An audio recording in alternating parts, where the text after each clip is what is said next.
Good evening. This evening I've chosen to do my speech on underage smoking. The reason I chose this topic is because I myself was an underage smoker.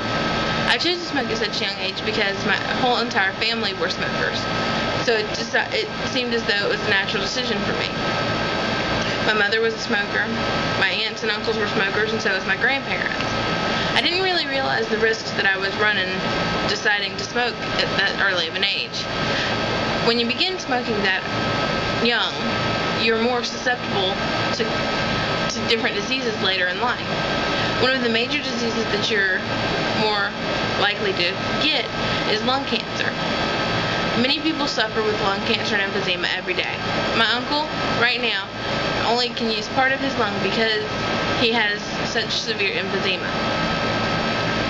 My grandmother is also suffering with lung cancer. Other diseases that are included in that would be cardiovascular disease and asthma. I would never actually expect to find that cardiovascular disease is included in underage smoking, because I really didn't see where your heart would be affected by smoking. But that was one thing that I found in my research. I can understand asthma. I do realize that many people develop asthma later in life because of their decision to begin smoking. The thing that puzzles me is that people who know that they have asthma decide to start smoking also. According to a LungUSA.com article, current use of cigarettes in 2003 ranged from 17.4% in 9th grade to 26.2% in 12th grade, a 30% decline from 2001. As you can tell, there are things that are being done about underage smoking, and it has been decreasing over the years. One thing that does not help in the decline of underage smoking would be the readily available stock of cigarettes to younger buyers. One thing that needs to be addressed is the carding of underage customers when they're purchasing the cigarettes. Many people, and I'm sure you've seen on TV, where people can go straight into a store and nobody will ask them for their ID if they look old enough. Just because you look older doesn't mean you are older. That's one thing that needs to be looked at. Another thing would be that parents actually purchase the cigarettes either for themselves or for their own children. If they purchase them for themselves, they may not be realizing that the children are actually taking the cigarettes from them, and that is the result is them running out of cigarettes faster and the children getting more cigarettes from the parents buying themselves more.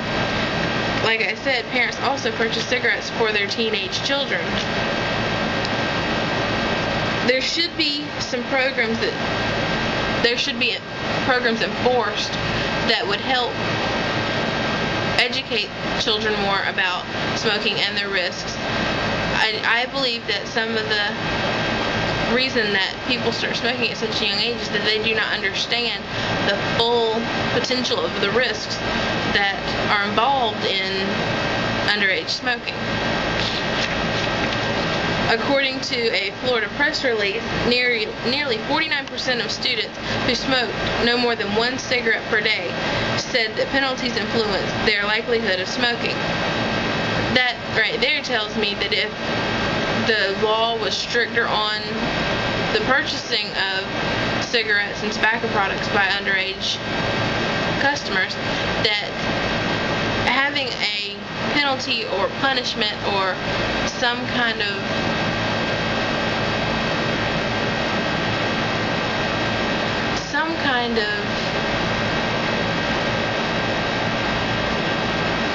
retaliation by the government to underage customers for purchasing the cigarettes and tobacco products. I feel that this is a very weak issue that is not being addressed as strongly as it should be. There are some things that are being addressed that have the potential to kill, and this is one of them. Thank you, and have a good evening.